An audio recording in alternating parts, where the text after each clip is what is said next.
Bonus number I don't know. I'm Francisco. I'm Chris. And thanks to all of our patrons. If you are watching this right now, it's because you are a valuable patron indeed. So thank you so much for pledging. I also kind of forgot to announce the winner of the giveaway for the Samsung G-Track Pro. And that is going to be Maury. So thank you so much. That is very Put that volume down before you hit that button. Wrong.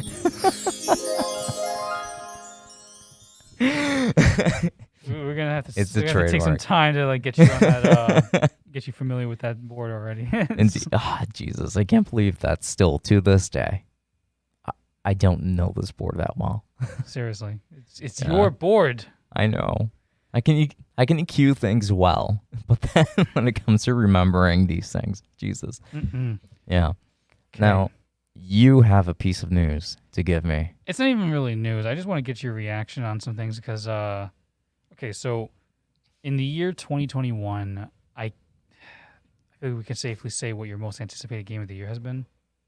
Shin Megami Tensei 5, yes. Okay, yeah, easy. Mm-hmm. So, I mean, obviously you had the answer for that because I said before we started recording that we were going to talk about that for a little bit. But I imagine even if I didn't, it'd be the same answer. Yeah, right. Even if you hadn't. Like Pokemon Diamond is on the runner-up, I would say. And yeah, I mean, I think that's pretty much it, actually, honestly, for the rest of this year for me. Okay, yeah. So what is it? So reviews for SMT5 have been coming in because we're about a week away from release, right? I actually wouldn't know. We're about Are a week. we? Oh my gosh.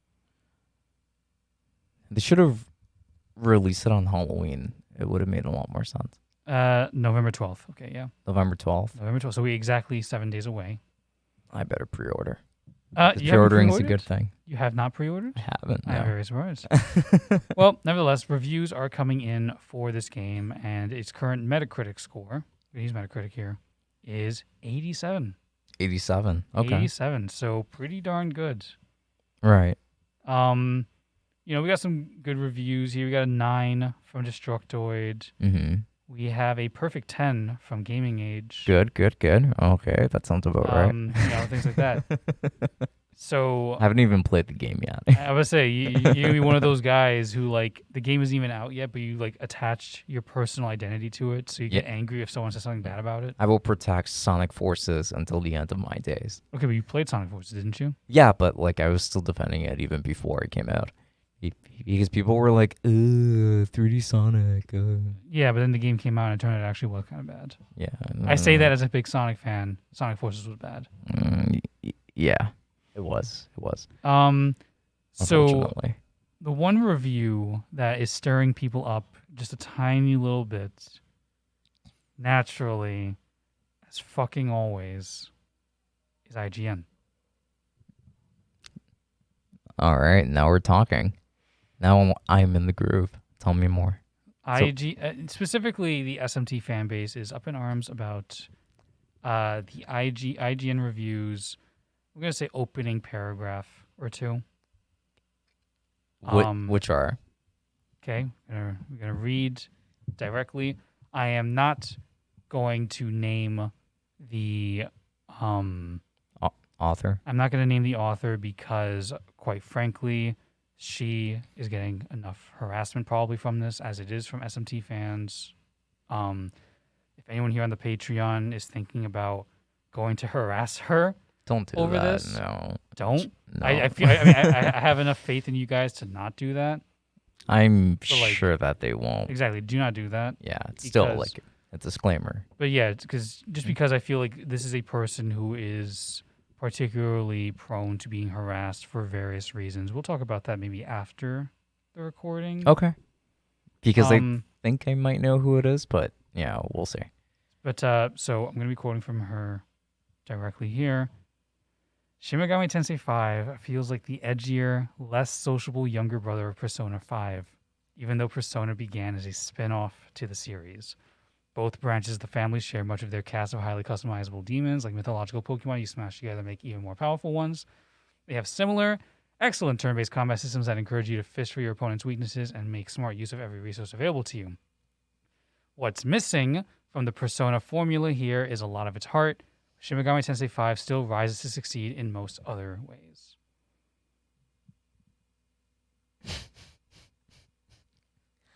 Yeah, that opening paragraph is dumb. That opening paragraph, I imagine, ruffles quite a few feathers from SMT fans who probably blew a gasket, rushing out there to be like, well, actually, SMT is the original franchise. Persona is just a spinoff. You know, it's I will admit that Persona is, I think at least, it is more popular than Shin Megami Tensei. Like, way for sure. more popular. Yeah. Persona 5 in particular sold like. Let me look up a number for this one. I want to get my facts straight on this one, but Sure. Persona 5 sold ridiculously well. It did.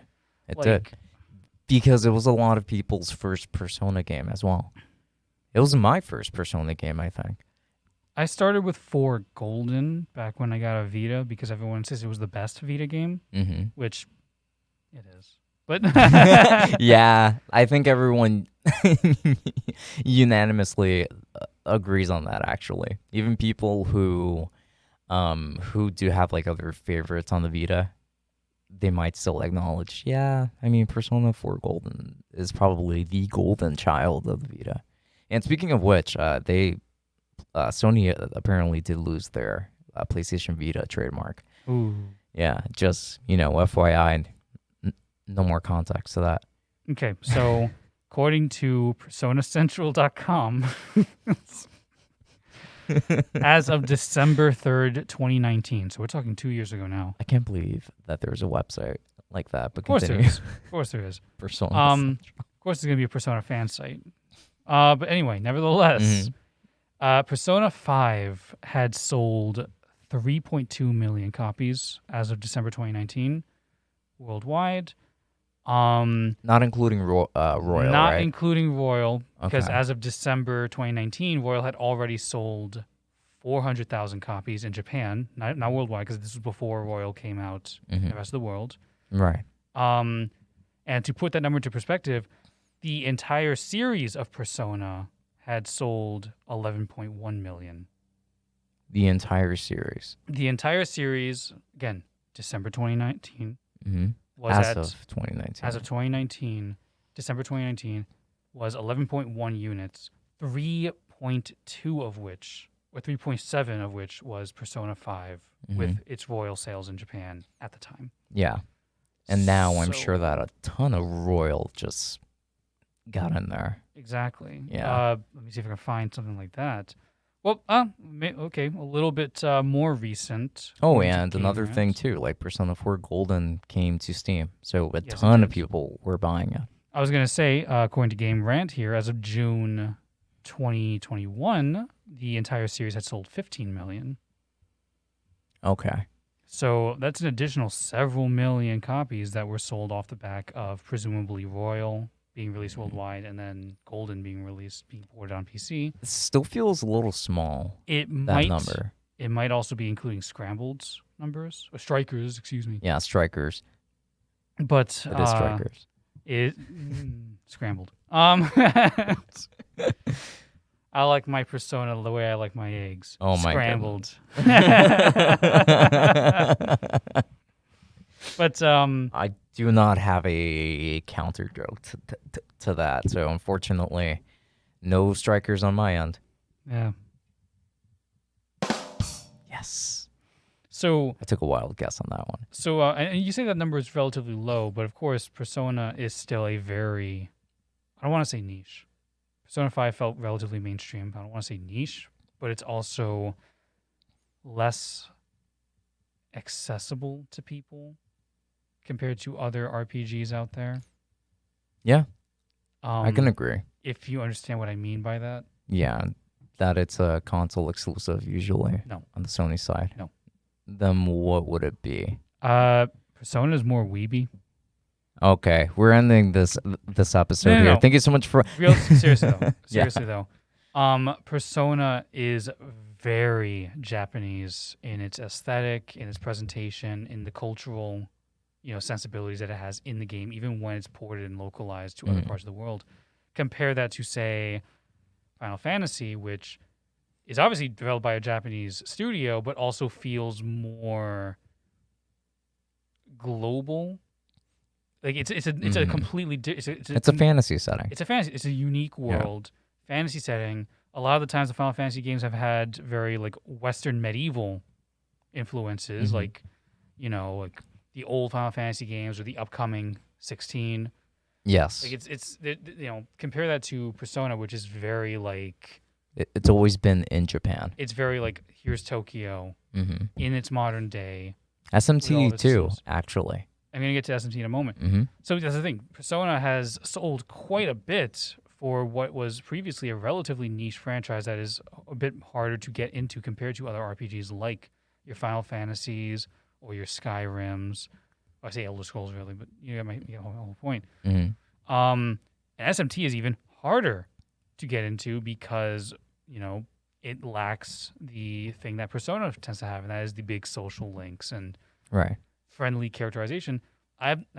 Disclosure, I have not played an SMT game myself yet, but Because P5 does not count as an SMT game. I do not count it as an SMT game whatsoever. Even if it still had the title Shin Megami Tensei Persona, I still would not count it as an SMT game. Honestly, I wouldn't either. It's its own series at this point. Yeah, But I would also say so. But yeah, so I haven't played an SMT game, but to my understanding, SMT is way colder in tone, where the characters are less the main focal point like they are in Persona and more just a means to an end for the larger philosophical discussions and plot. Correct? Precisely. I totally agree with that. It's not really so much about the characters or character growth. It's really about just why do you choose this alignment? Do you believe that this particular group of rascals is right, and why? Like it's constantly making you doubt what direction you go in to ultimately end up somewhere. I mean, usually Tokyo is still doomed, but it's just in different ways. And so that's the trademark of SMT, which is why naturally SMT fans who have been fans of the franchise for maybe we'll say decades at this point are naturally just a little bit miffed at the idea of it being called the edgier, less sociable younger brother of Persona 5. That is a slap in the face to the fan base. I'm quoting to them. I'm quoting the article again. The edgier, less sociable younger brother of Persona 5, even though Persona began as a spin-off to the series. The author is very aware that SMT is the original franchise and that Persona is the spin-off. So it's like, She's acknowledging it, sure, but she's still calling it the younger brother. Almost as if... What it is, I mean, I like the saying, what's missing from the Persona formula here is a lot of its heart. I mean, Phantom Thieves took it, but... but it's also... But that's the thing, too, is like the idea of calling SMT5, like a game that's using the Persona formula, as opposed to SMT5 using its SMT formula. But yeah.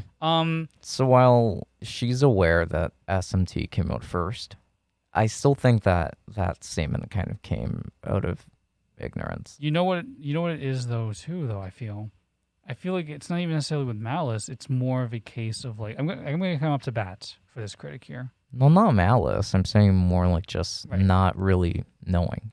I'm going to come to bat for the critic here because the SMT fan base is kind of melting down and they're doing you can't spell ignorance without IGN, all that bullshit. Too much water or not enough social links, I guess in this case, not enough waifus, whatever. Yeah. 10 out of 10 though.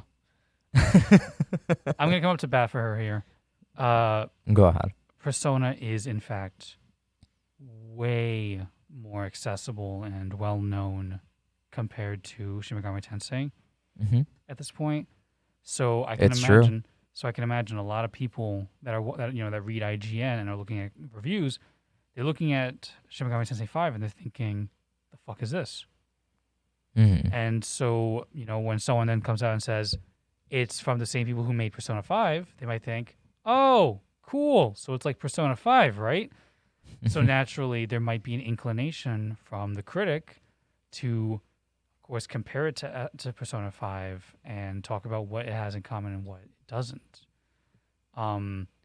So I think this is just a natural product of Persona 5 having done so well that it kind of just flew off the handle, just kind of flies in the face of things. And yeah, I'm just seeing that. You're saying that I'm just because there was seeing- like a fruit fly around I'm here. seeing, yes, I'm seeing that it was coming at me before too, and nope, you almost caught it. Oh, did you actually catch it? I think you might have caught it. No, I Oh. think I only like knocked its wing off at Okay. best. Oh, that's a grave injury right there. But Well, he should have Um, never came into my domain.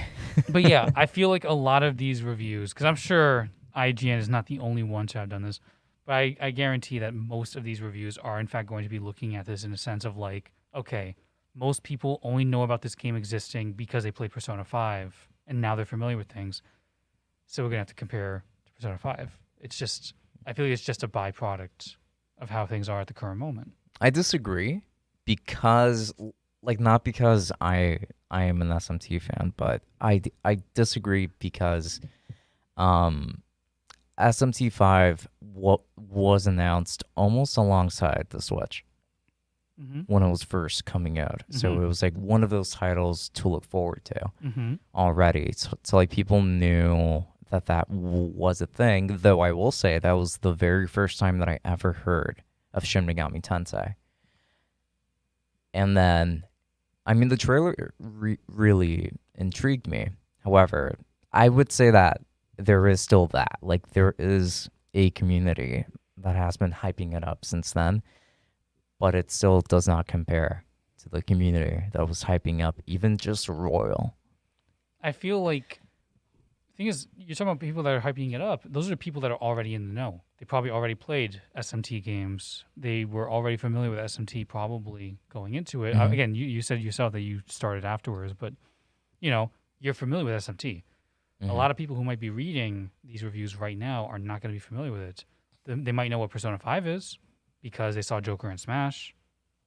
Remember, that's a big one right there. That is a big deal right there. Strikers is also on the Switch. All right, So there's that. SMT5 is a Switch exclusive, and the exposure that SMT/Persona has had on the system up to this point was Strikers coming out on the Switch, but more importantly, Joker being in Smash. Yes. Which is going to be a huge piece of exposure for the franchise. Like, I'm willing to wager a lot of people probably didn't even know what Persona was until Joker came into Smash, and they're like, "Who's this guy? He looks pretty cool. He's edgy. He wears a black trench coat. I relate to that." And then it's just like, all of a sudden, they pick up a PS4, they pick up Persona 5, or maybe they dig out their PS3 and they start playing Persona 5. And all of a sudden, Well, they can do that if they want to. all of a sudden they're like, "Wow, this is really cool. Where's Persona 6?" And then SMT5 is coming out, and they're wondering, "Okay, is this Persona 6?" Whoa! Why does the main character look like that? Spandex suit? Super long hair. Yeah, Is that I think it's supposed to be a fusion of the guy and the girl. supposed to be Persona 6? Oh my goodness! It makes me sad. I mean, I like It makes the, me kind of sad, actually, but I get it. I actually do really like the character design of the SMT5 protagonist. I'm somewhat conflicted on it. But the battle system looks pretty sick, so I'm excited for it. At least like the animations for it, I think look pretty awesome. Okay. So that's one reason that I'm pretty excited for it. However, I'm not a fan of like the main guy's haircut. Do you think the hair is too long or like it's too androgynous? And no, it's like before even getting into that, like when he's just a student, his like OG haircut, I guess. Trying to see if I can find that here in the IGN review because there's some screenshots in here. Oh, and they changed the look of Lucifer again because Lucifer looked completely different in Shin Megami Tensei 4 than what he did in 3. But in the Persona series, they have kept the exact same look for Lucifer, all throughout, at least as far as I'm aware. Yeah, their haircut is better for like after the transformation. I feel like the haircut that they have works better with a longer hair, whereas without it, it looks like coconut head. Yes, yes, exactly. So you need that you need that longer length. Yeah, he just Um, looks weird, but I mean, yeah, like he gets a pretty cool sword afterwards. I should note by the way because one thing that I give you the opening paragraph. We talked about the IGN review here. What I did not inform you is that she gave it an 8. So it is a positive review. It is. An 8 is a great score. As someone that hasn't played it, I think it's fair. I feel like so far that is actually kind of the bulk of a lot of the reviews. A lot of 8s with some 9s sprinkled in there. Mm-hmm. No seven so far. Well, we got some 9 point. Okay, now I'm gonna get Metacritic here, and we got some 9.5s here from like Nintendo Enthusiast. Mm-hmm. 9 from IGN Italia, which Interesting. Metacritic chooses to make separate from regular IGN. Mm-hmm. Very interesting. Game Rant 9, Digital Trends 9, Nintendo Life 9, Destructoid 9. I mentioned that one earlier. Screen Rant 9. Okay, actually, it's a lot of 9s. Actually, I just remember 87 Metacritic score. That means there's gonna be a lot of 9s. Yeah. I mean, it runs up to 9, but yeah. We do have 2 7s 2 sevens? from We Got This Covered and Gamers Heroes. Oh, I don't know either one. And VG247 gave it a 6. Okay. Ban them. No. Ban them everywhere. No. From someone that hasn't played the game yet. Ban them everywhere. I am inclined to not want to like talk shit about critics because they can like whatever they want. Yeah. They are not and of course, let me just scroll down here. Yep, I figured. That 6 is 3 stars. Remember? 3 stars. Yeah. If you go by half stars, that comes out to about 6, yeah. But 3 stars is a positive score. I would consider it to be more neutral. It's like more indifferent, or like it's just an average game. That's probably about right, yeah. Okay, sure. Yeah. Because it's like right in the middle. Again, just to get people riled up again here, the little tagline that they have with this review here is lacking personality. Okay. Personality. Oh my There you go. goodness. Oh Jesus. But let's see. Shin Megami Tensei 5 review. A brutal RPG that goes all in on battles of attrition. A hard as nail RPG with great combat, but a paper thin plot that disappoints.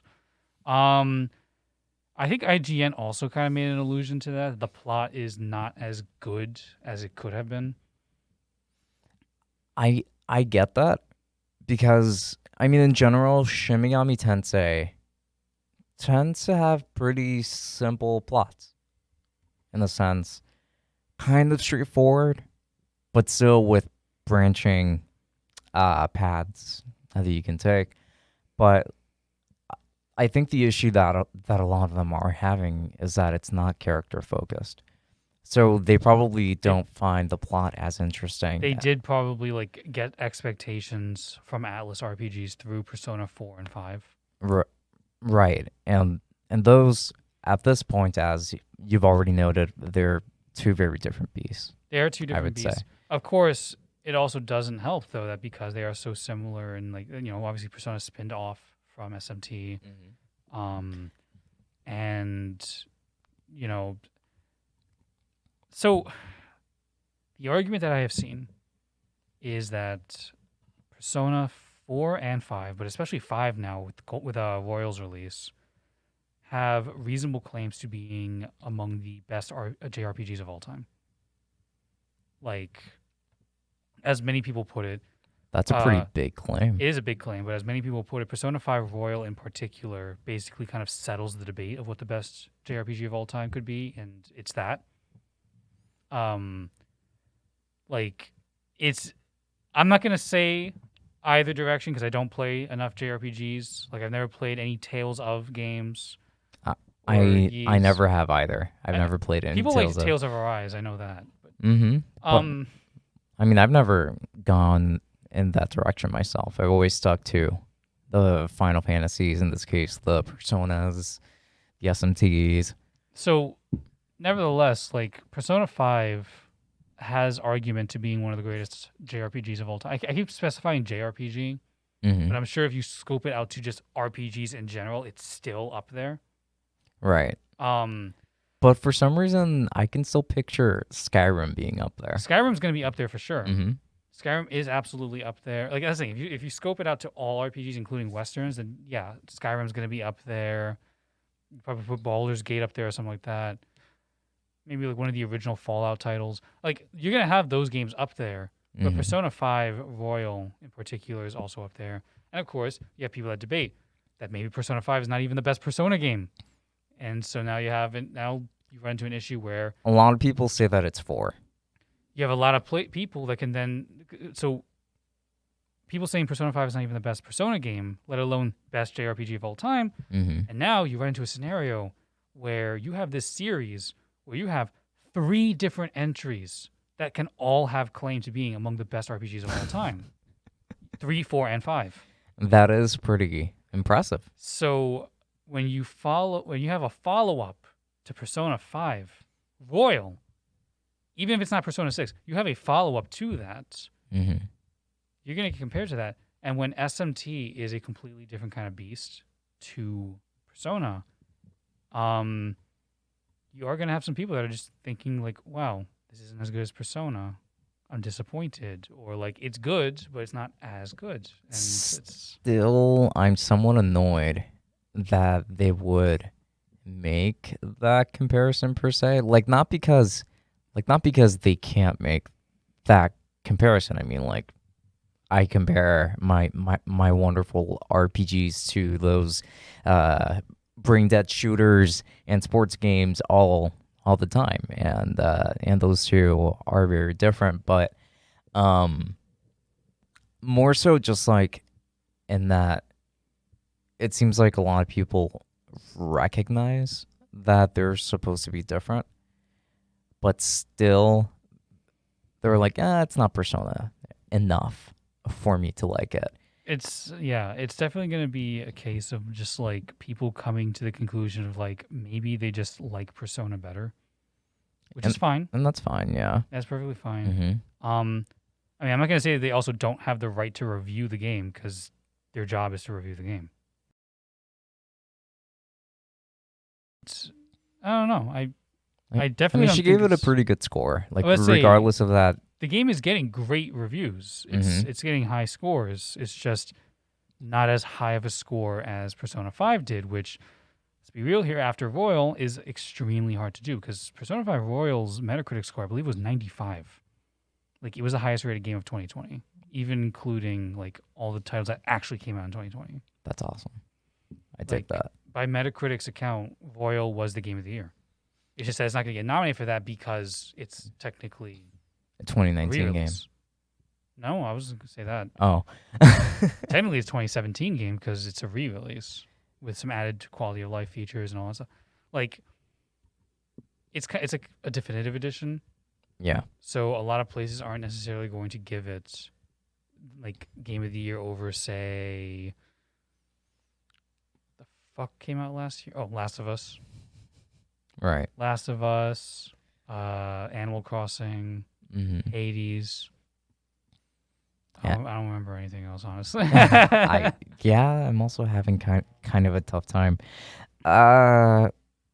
Well, Final Fantasy VII Remake came out last year. That's right, 7 actually. Remake came out last year. The You're right. original. Kakarot also came out last year, but like that's again, that is more niche. Not that many people liked Kakarot as much. Oh, I am going to note, by the way, just for full parody, IGN did give 5 Royal a perfect 10, which I believe is actually kind of rare. I don't think they do a whole lot of perfect 10s. Now, there's a saying that no game is perfect.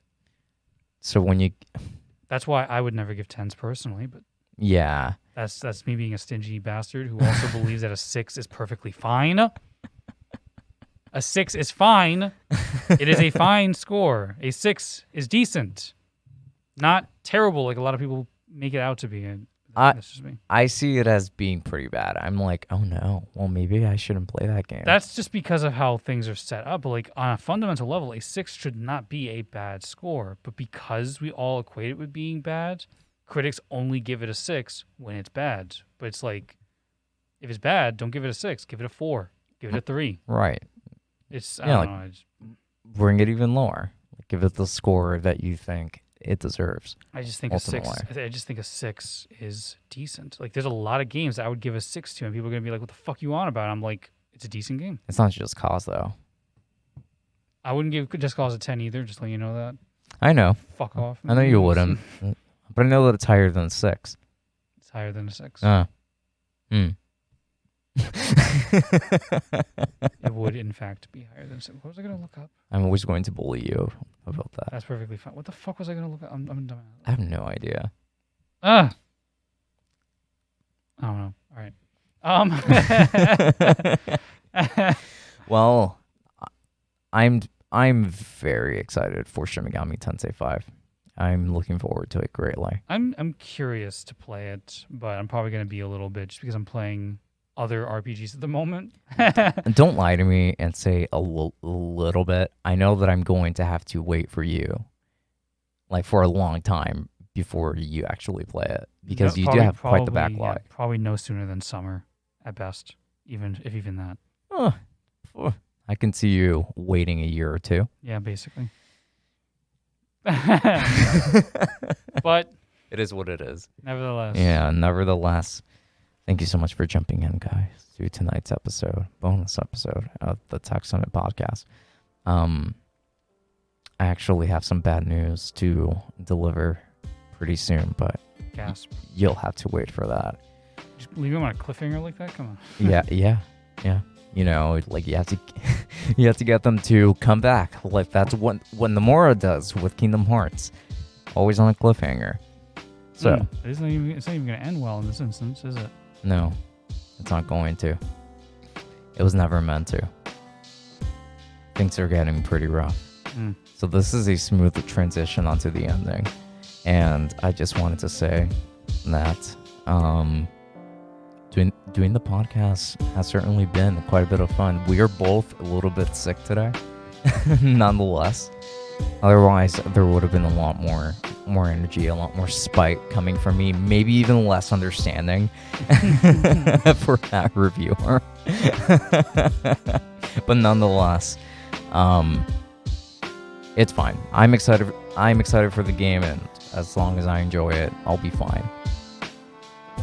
Hopefully you'll play it soon. I will eventually, but nevertheless, this has been Chris. I'm Francisco, and we will be seeing you all later. Enjoy.